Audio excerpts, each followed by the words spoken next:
In the village of Pa nestled in the green hills of Limba land, there lived a young woman named Tena, the daughter of a respected chief.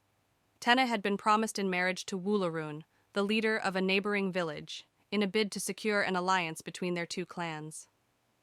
The marriage was meant to solidify peace and strengthen the ties between the villages, a union that had been in the making for years. But Tene's heart belonged to Karimu, a humble hunter from her village. Their love had blossomed in secret, away from the watchful eyes of tradition. Karimu was brave, known for his skills in the wild, but he was not the man her family had chosen for her. Their love was forbidden, and the consequences of pursuing it would be severe. As the day of Tene's marriage to Woolarun drew closer, the weight of tradition and family expectations pressed down on her.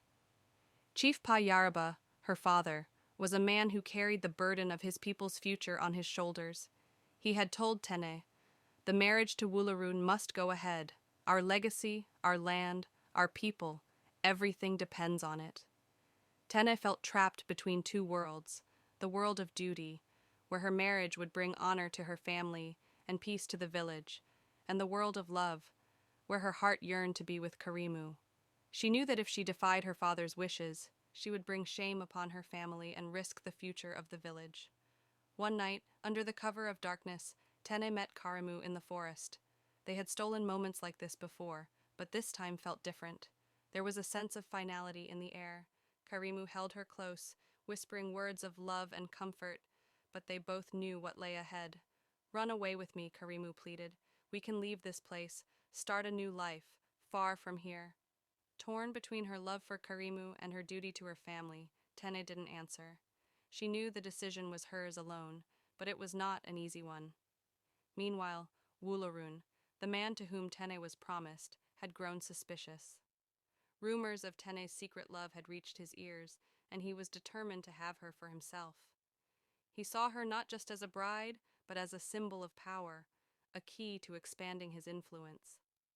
Under the cover of night, Woolarun and his men approached Pa village, ready to take what was rightfully his. When Woolarun discovered the truth, betrayal surged through him. He vowed to destroy Karimu and claim Tene by force if necessary.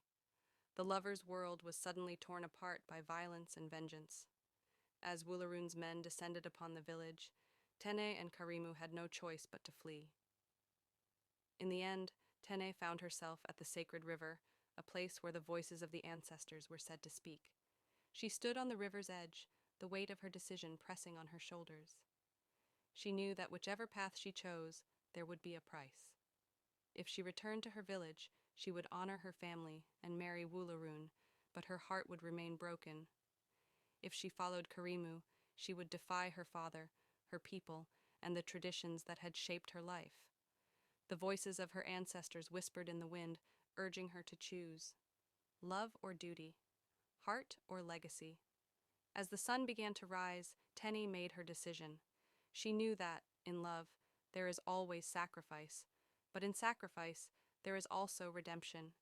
And sometimes, the only way to truly honor one's legacy is to forge a new path.